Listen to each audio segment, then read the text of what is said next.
"Don't expect a gift this Christmas. You don't deserve it," she said after I refused to open our marriage. I said, "Fair enough. But you'll get your gift," and filed for divorce. Packed my things while she was at work. On Christmas, she came home to an empty apartment and divorce papers. Hey viewers, before we move on to the video, please make sure to subscribe to the channel and hit the like button if you want to see more stories like this. And if you have your own story to share, send it to me. My contact info is in the description below. I'd love to feature it in an upcoming video. Thanks. I never thought I'd be the guy posting his life implosion on the internet, but the silence in my new apartment is deafening, and I need to document this while the anger is still keeping me warm. My wife, Sarah, 30F, and I, 32M, have been married for 5 years. I'm an electrical engineer. She works in PR. For a long time, we worked. I was the ground. She was the lightning. I provided the stability, handling the mortgage, the investments, the boring stuff, and she provided the excitement. But about 6 months ago, the dynamic shifted. Sarah started obsessing over leveling up. It started with the gym, then a new wardrobe, then a sudden intense privacy regarding her phone. She started picking fights about my lack of ambition because I was happy with my 6-figure job and didn't want to launch a crypto startup or become an influencer. She called me stagnant. She called our life suffocatingly binary. Then came the first week of December. I had planned a quiet, romantic Christmas. I'd bought her the gold bracelet she'd been eyeing for months, hiding it in the back of my sock drawer. But 2 weeks before the holiday, she sat me down on the sofa. She didn't look at me. She was scrolling through Instagram while she talked. "I can't do this anymore, OP," she said, her voice flat. "I feel trapped. I have needs, intellectual and emotional, that you just can't meet. You're too safe." I felt the blood drain from my face. "Are you asking for a divorce?" "No, God, don't be dramatic," she scoffed. "I don't want to lose the house. I just want to open the marriage. Ethical non-monogamy. I've been reading about it. It's natural. Monogamy is just a control mechanism designed to limit women." She had the script down perfectly. It sounded like she was reciting a podcast she listened to in the car. "I'm not doing an open marriage, Sarah," I said, keeping my voice steady, though my chest felt tight. "I'm not sharing my wife." She finally looked at me, and her expression was pure, unfiltered contempt. "You are so fragile," she spat. "This is exactly why I'm unhappy. You limit me. You're like an anchor dragging me down into this boring, suburban mediocrity." She stood up to leave for a networking event at 8 p.m. on a Tuesday. She grabbed her keys and turned to me with a smirk I will never forget. "Don't expect a Christmas gift from me this year, OP. You don't deserve it. Gifts are for partners who support growth, not jailers." Something inside me didn't just break, it evaporated. The love, the loyalty, the desire to fix things, it was just gone. I looked at her and said, "Fair enough, but you'll get your gift." She rolled her eyes. "Whatever. Just don't buy me cheap jewelry." She left. I didn't sleep. Instead, I sat in the living room in the dark. About an hour later, her iPad, which she'd left on the coffee table, lit up with a notification. It was synced to her phone. I didn't even have to guess the passcode. It was her birthday. I read everything. She wasn't exploring autonomy. She was banging a guy named Mark, a brand consultant she met at a conference back in October. The texts were vile. "Sarah, he almost cried when I brought up the open marriage. He looked like a kicked puppy. Mark, LOL. Keep pushing. He's a beta. He'll cave. We need his paycheck for the mortgage, babe. Don't leave him yet. Just train him. Sarah, I know. I just hate looking at him. I can't wait to be with you on Christmas. I told him I have a crisis management thing for work, so I can be at your place all day." That was the plan. She was going to spend Christmas Day at Mark's condo while I sat at home like a chump, staring at the tree. I put the iPad down. I felt clear, cold, efficient. The sadness didn't come. Only the realization that the woman I married didn't exist anymore. In her place was this stranger who thought she was the main character of the universe. I deleted the notification on the iPad so she wouldn't know I saw it. I went to the bedroom and packed a single bag for the gym the next morning. The next day, I didn't confront her. I didn't scream. I initiated the exit. The next 2 weeks were a masterclass in deception. Not by her. She was sloppy and arrogant, but by me. I adopted the gray rock method. If you're not familiar, it basically means becoming as uninteresting as a rock. I stopped initiating conversation. I stopped asking about her day. I slept in the guest room, claiming I had insomnia and didn't want to disturb her. When she made snide comments about my fragility or brought up the open marriage again, I just nodded and said, "I'm thinking about it. I just need time to process." She interpreted this silence as submission. She thought she had broken me. She became smug, treating me with a weird, pitying kindness, like a owner patting a dog they just kicked. She walked around the house with an air of victory, leaving her phone unlocked on the counter more often, too confident to care. Meanwhile, I was executing a precision strike on our life together. I took a half day off work and met with a divorce attorney. I showed him the screenshots I'd taken of the texts. He told me that in our state, while no-fault divorce is standard, proving infidelity could protect me from alimony claims, especially since she was the higher earner on paper this year due to a bonus, but I had the higher base salary. We strategized. I found a new apartment, a sterile, modern one-bedroom in a high-rise across town. It had polished concrete floors and zero warmth. It was perfect. I signed the lease to start on December 23rd. I went to the bank. I didn't drain the accounts like an angry ex. I calculated the exact balance of our joint savings and checking accounts down to the cent. I transferred exactly 50% into a new account at a different bank. I didn't take a penny more. I wanted my hands to be clean when the judge looked at the financials. I started packing in the margins. When she was in the shower, I moved my passport, birth certificate, and social security card to my laptop bag. When she was at the gym, I took my collectible watches and my grandfather's camera and hid them in the spare tire well of my car. I cleared out my hard drive. I changed all my passwords, email, banking, retirement, even Netflix. She noticed nothing. She was too busy texting Mark about how easy I was becoming and planning their Christmas hookup. Then came Christmas Eve. Sarah went out to get a blowout and her nails done, prepping for him. While she was gone, I drove to the U-Haul Center. I rented a 15-foot box truck. I didn't park it in the driveway. That would tip my hand. I parked it 3 blocks away, on a side street behind a row of hedges. That night, the house felt strange. It was decorated with the lights and stockings we'd put up together, but it felt like a film set for a movie that had already wrapped. Sarah came home looking polished and expensive. She was in a good mood, humming to herself. "I'm really excited for tomorrow," she said, pouring herself a glass of wine. "I know it sucks that I have to work, but this crisis management thing is huge for my career. It proves I can handle the big leagues." She looked me right in the eye and lied without blinking. "I understand," I said. "Work comes first." "You're finally getting it," she smiled, tapping her glass against the counter. "I think the new year is going to be really good for us, Opie. Once we open things up, you'll see. It takes the pressure off." "Yeah," I said, looking at the clock. "The new year is going to be very different." I went to bed early. I lay in the guest room, staring at the ceiling, listening to the silence of the house. I wasn't nervous.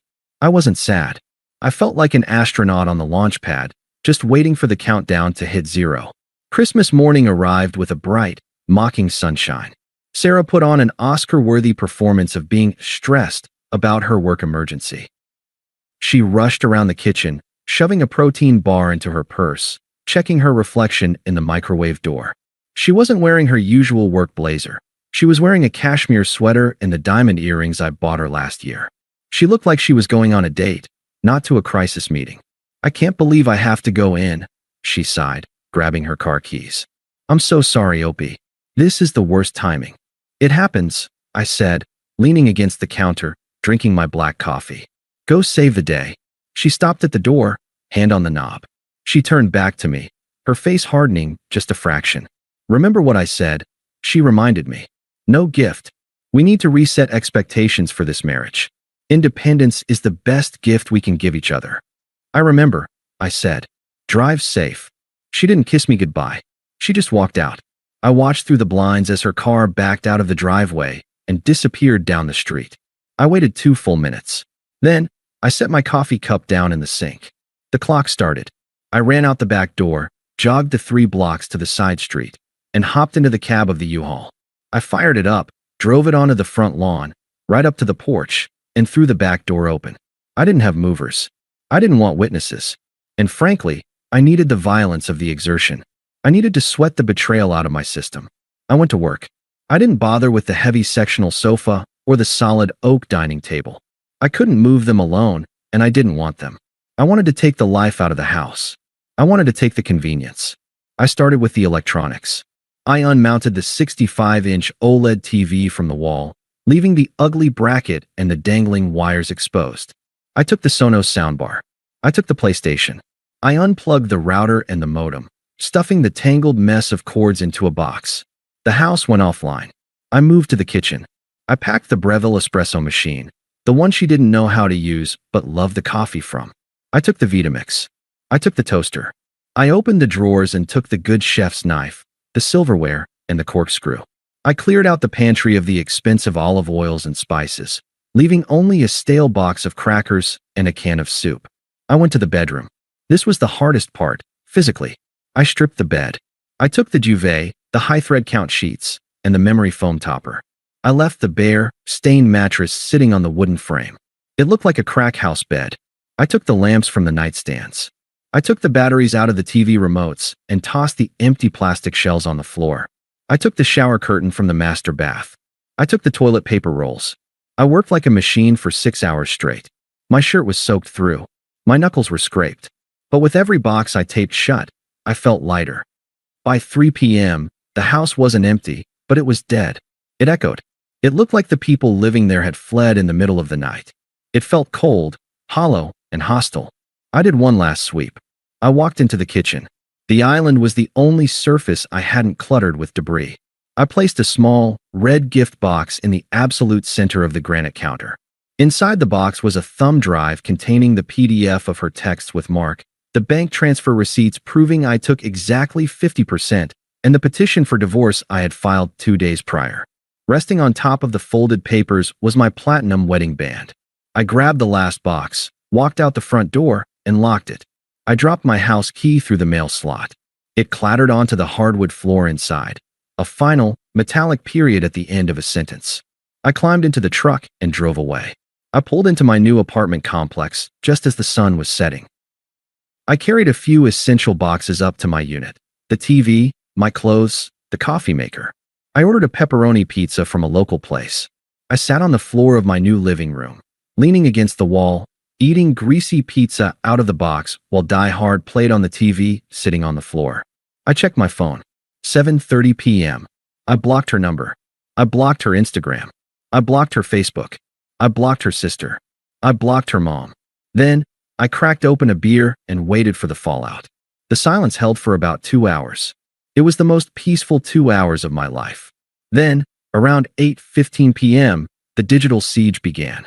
Since I had blocked her number and all her socials, she couldn't call or text me directly.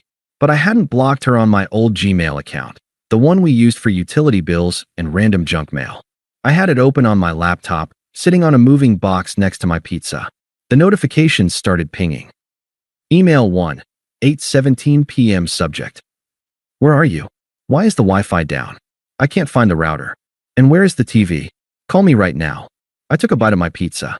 She had come home expecting to ignore me, only to find she couldn't even watch Netflix to drown out the silence. Email 2, 8:30 p.m. Subject: Pick up the phone. I'm freaking out. Did we get robbed? The bedroom. Why is the mattress stripped? Opie, this isn't funny. Where are the lamps? Call me, or I'm calling the police. She was panicking. The reality of the physical environment was hitting her. The house wasn't a home anymore. It was just drywall and a subfloor. Email 3, 9:05 p.m. Subject: You are a monster. I found the box. You are sick. You are a twisted, psychotic narcissist. You can't just leave like this. You ruined Christmas. You stole the espresso machine. You stole the toilet paper? Who does that? I chuckled. The toilet paper really set her off. At 9:15 p.m., my phone buzzed. No caller ID. I knew it was her. She was probably using a neighbor's phone, or, even better, Mark's. I debated letting it go to voicemail, but I decided I wanted to hear it. I wanted to hear the autonomy she so desperately craved. I swiped answer and held the phone to my ear. I didn't say anything. You bastard. Her voice was shrill, cracking with hysteria. You think you can just disappear? You abandoned me. You stole half the furniture. I didn't steal anything, I said, my voice calm, contrasting sharply with her shrieking. I took what I paid for. I took what I needed. You took the router, she screamed. You took the shower curtain. How am I supposed to shower? That sounds like a logistical problem for a single woman to solve, I said. I am not single. We are married. Check the box on the counter, Sarah. The petition is filed. You wanted to explore your options. You wanted to be free of my boring stability. You wanted an open marriage. I took a sip of my beer. Now you have the most open marriage possible, I said. You're single. The house is yours. The lease is in your name. Merry Christmas. Opie, wait, please. I hung up. I blocked the number.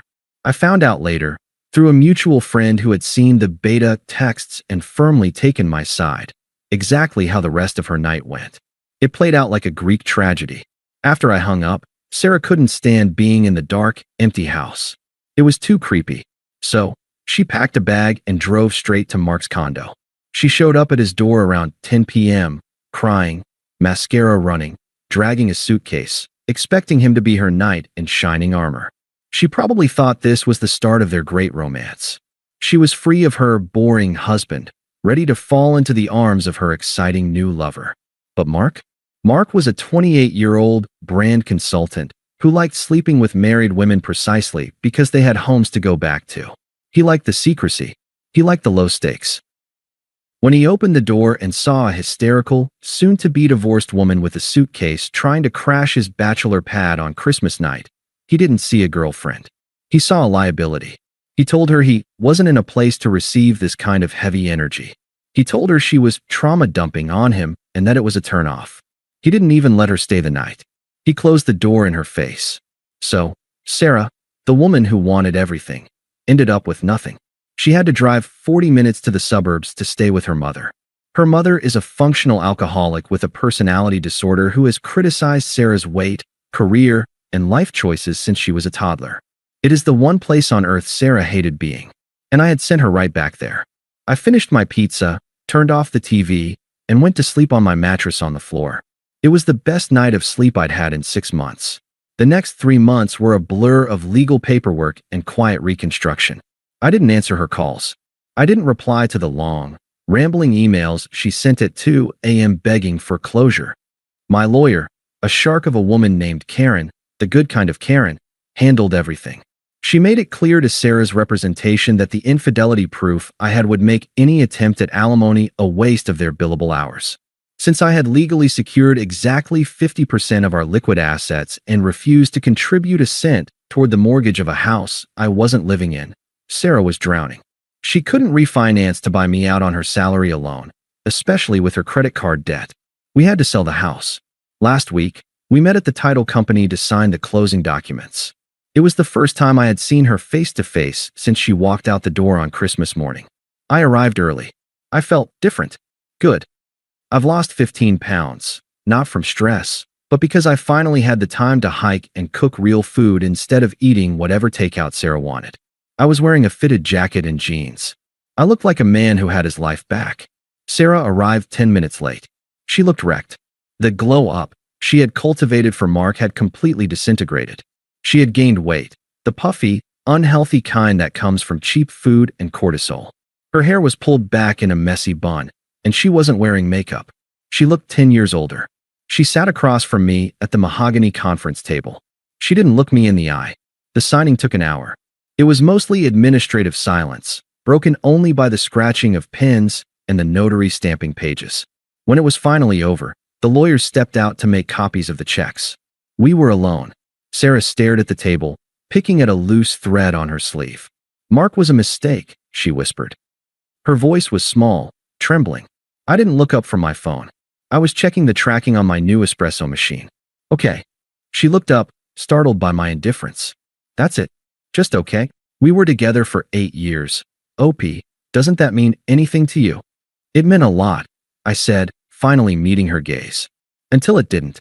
I was confused, she pleaded, tears welling up in her eyes. I was having a crisis. I let him get into my head. He made me feel like our life was a trap. But living with my mother, that is the trap. I'm miserable. I miss our home. I miss us. She reached her hand across the table, palm up, inviting me to take it. I can fix this, she said. I'm in therapy. We can start over. I know I hurt you, but the punishment doesn't fit the crime. You destroyed my life over a few texts. I looked at her hand. I felt absolutely nothing. No anger. No love. No pity. Just the cold, hard facts of who she was. I didn't destroy your life, Sarah, I said, leaning back in my chair. I just gave you exactly what you asked for. I didn't ask for this, she sobbed. You did, I corrected her. You called me a jailer. You said I was holding you back from your potential. You wanted autonomy. You wanted excitement. I stood up and buttoned my jacket. You wanted an open marriage, I said. Now you have the most open marriage possible. You're single. You're free. OP, please. Don't, I said. My voice wasn't loud, but it stopped her cold. You told me I didn't deserve a gift this year. And you were right. I walked to the door and put my hand on the handle. I deserved peace. And now I have it. I walked out into the parking lot. The spring air was crisp. I got into my truck, rolled the windows down, and drove to a steakhouse. I ordered a ribeye, medium rare, and a glass of Cabernet. I hear through the grapevine that she's trying to date again. But it turns out, the dating market for 30-year-old divorcees living with their toxic mothers isn't quite as robust as Mark led her to believe. As for me, I'm in no rush. I bought a new Breville. The coffee tastes better when you drink it in silence. Thanks for watching. Make sure to subscribe to the channel and hit the like button. What do you think about this story? Share it in the comments.